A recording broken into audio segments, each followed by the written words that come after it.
Каких только куличей уже не делают. И заварных, творожных, кефирных, сметанных, по типу панеттоне и краффинов. Я перепробовал все.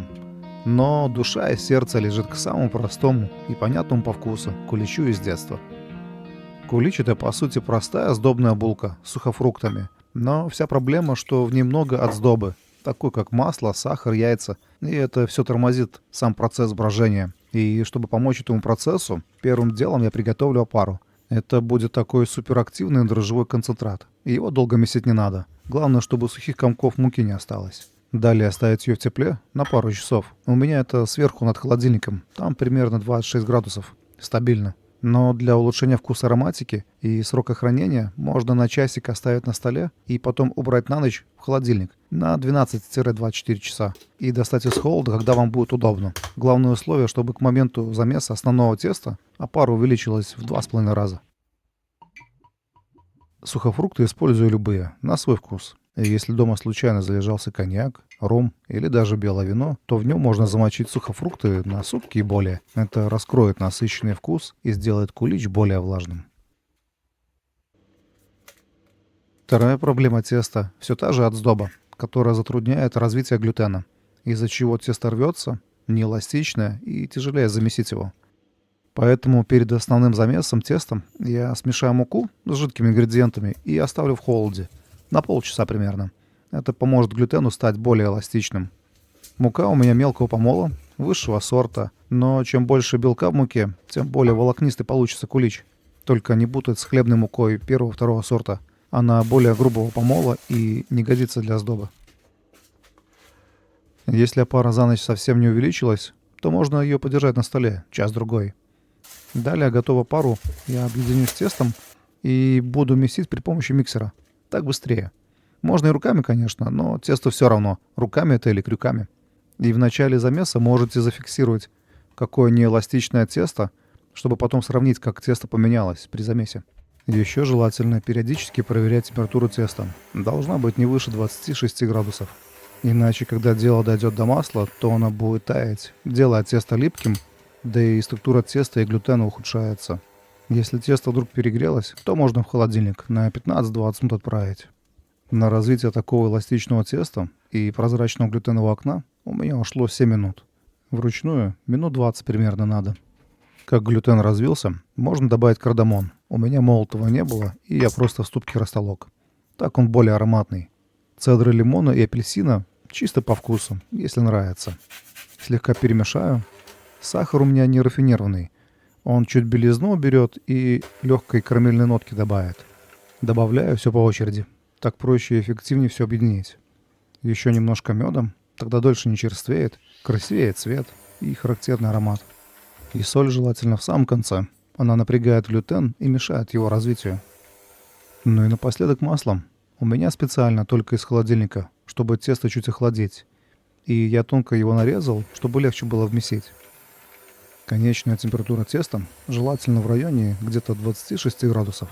Если тесто будет холоднее, то, естественно, и брожение будет медленнее, но зато лучше вкус и ароматика. А при слишком высокой температуре, наоборот, все процессы ускоряются, крахмал разрушается, теряет воду, а вслед и клейковина разрушается. Тесто становится липким, расплывчатым и плохо удерживает газы и оседает. Хорошо замешанное тесто будет менее липким, но все равно, чтобы не прилипало к рукам, я использую простую воду, комнатная температура.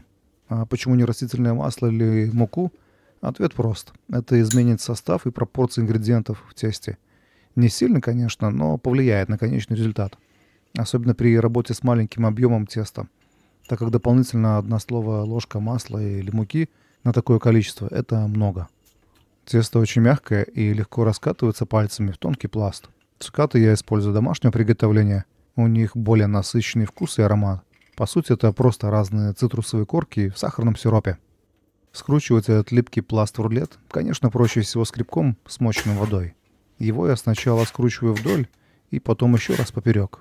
И чтобы убрать липкость теста, его необходимо несколько раз отбить об стол и с помощью скребка округлить, перемещая кругообразными движениями по столу. Глютен тогда напряжется и липкость уйдет. На данном этапе уже можно миску и руки слегка смазать маслом, уложить туда тесто, накрыть и оставить на расстойку.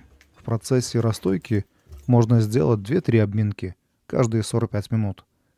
Это уравняет температуру снаружи и внутри теста, улучшит брожение и дополнительно растянет глютен для более волокнистого мякиша. Но так как у меня мука слабая, с низким белком, другой на кухне просто не нашел и боюсь, что не выдержит. Поэтому обминку делать я не буду. Готовое тесто должно увеличиться как минимум в 2,5 раза. Тут время не ориентир, так как у всех разные условия и качество ингредиентов. Но явным сигналом может быть появление пузырей на поверхности. Это значит тесто на пике своей готовности. Далее выкладываю тесто на стол, разравниваю в пласт и складываю одну сторону к середине, а второй накрываю сверху. Делю примерно пополам и делаю контрольное взвешивание. Укладываю заготовку швом вниз, слегка подминаю края к центру и округляю.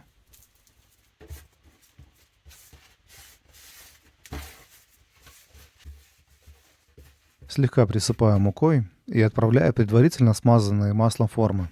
Тесто должно занимать примерно 1/3 формы, так как опять оно должно увеличиться в 2,5 раза, то есть должно подняться практически до самого края.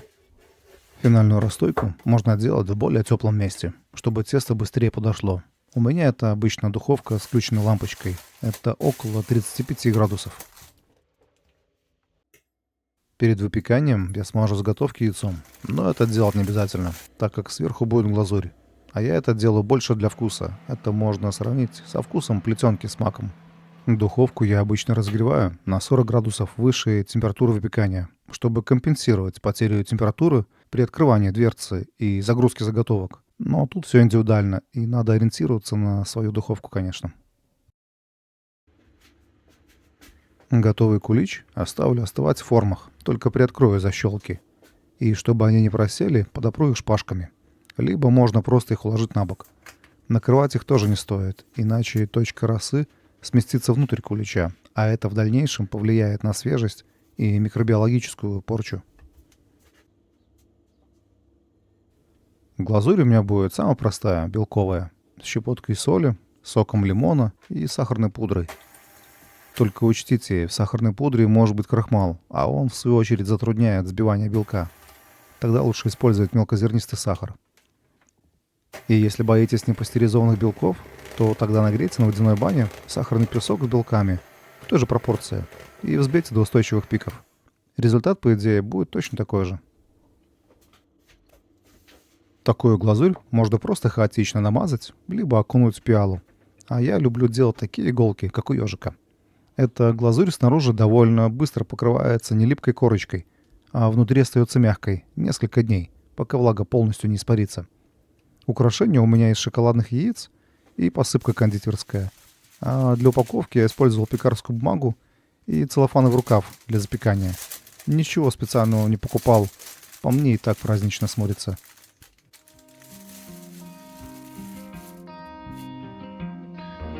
А из остатков глазури у меня получилось 6 штучек таких вот замечательных меренг. В разрезе, кулич мелкопористый. Таким и должен быть, это ведь не панеттоне. Мякиш получился довольно волокнистый, даже на слабой муке. Это за счет хорошего развития клейковины. Сам кулич легкий и воздушный, со свежим цитрусово-сливочным ароматом и кисло-сладким вкусом. Это все благодаря длительному брожению. Я пробовал делать заварные и творожные куличи, да и с повышенным содержанием влаги, как панеттоне. Да, они получаются более влажными и интересными по вкусу. И не скажу, что мой кулич лучше, но мне ближе именно этот вкус и аромат. С наступающим праздником! Мира и всех благ вашему дому!